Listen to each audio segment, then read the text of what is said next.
कविता अपने माता पिता के बहुत लाडली थी। 3 बड़े भाइयों की बहन थी।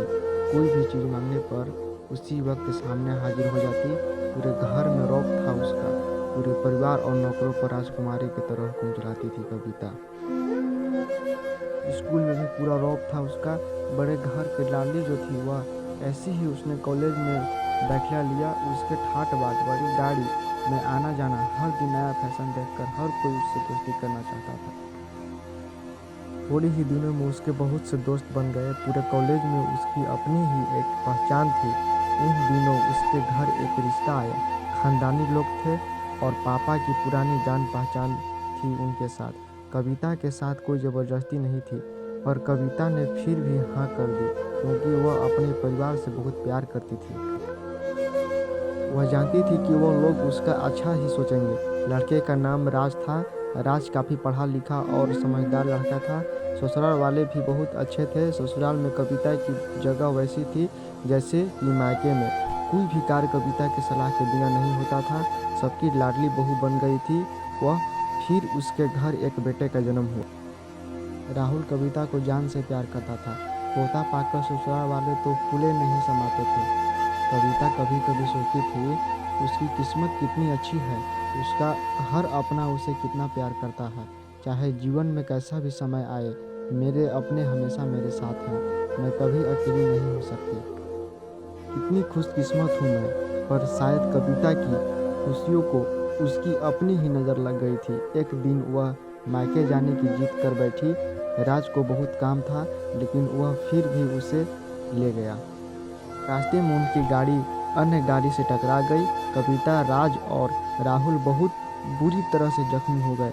काफ़ी दिनों के इलाज के बाद राज और राहुल तो ठीक हो गए, लेकिन कविता पूरी तरह से न ठीक हो सकी। सर पर चोट लगने के कारण वह अपनी आंखों की रोशनी खो बैठी। अब कविता की किस्मत जैसे उल्टे पांव चलने लगी। मायके वाले कुछ दिनों तक उससे मिलने आते रहे।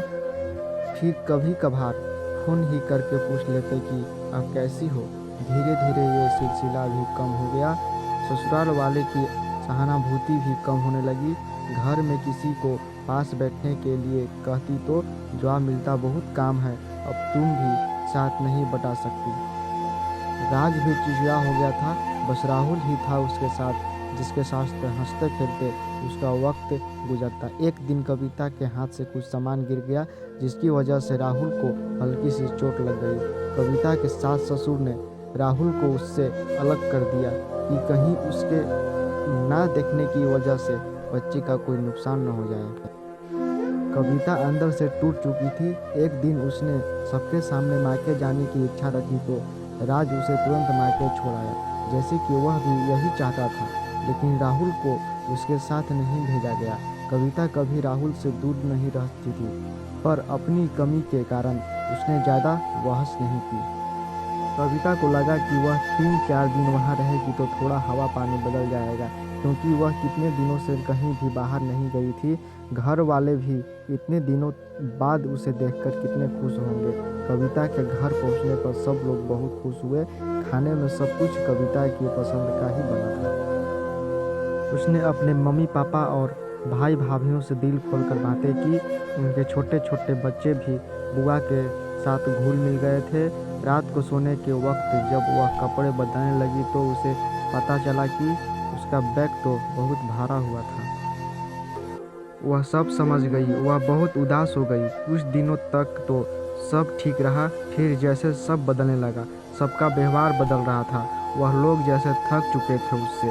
सब लोग घुमा फिरा कर पूछने लगे कि राज कब आ रहा है उसे ले जाने।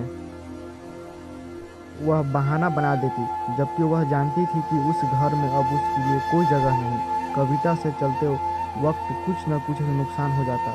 थोड़ी बहुत टोका टाकी उसे सुनाई देता, वह टाल देती। एक दिन उसके हाथ से लगकर एक कीमती फूलदानी टूट गया। छोटी भाभी ने बहुत हंगामा मचाया। कविता के माता पिता रोज रोज के झमेले से तंग आ गए थे। उन्होंने राज को खुद से फोन कर दिया।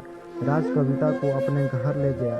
कविता को अपने परिवार वालों से ये उम्मीद न थी। जिस कविता के कहे बिना घर में एक पता भी नहीं हिलता था, उस घर के लिए वह अब बोझ बन चुकी थी। राज के साथ ससुराल आते वक्त वह बहुत खुश थी क्योंकि वह अपने घर जा रही थी, अपने जिगर के टुकड़े राहुल के पास। परंतु यह खुशी भी कुछ पल की थी। सारा बंदोबस्त पहले ही किया गया था। कविता को सीधे ऊपर वाले कमरे में पहुंचा दिया गया। राहुल से दूर रहने की सख्त चेतावनी दी गई। एक काम वाली लता को उसकी जिम्मेदारी सौंप गई, जो उसे खाने पहनने जैसी ज़रूरतों का ध्यान रखती। कविता ज़्यादातर चुप ही रहती, कभी कभी कामवाली लता से थोड़ी बतिया लेती। उसके जरिए राहुल का पता चल जाता। सबकी लाडली बेटी और बहू सबके लिए लाडली से बोझ बन चुकी थी।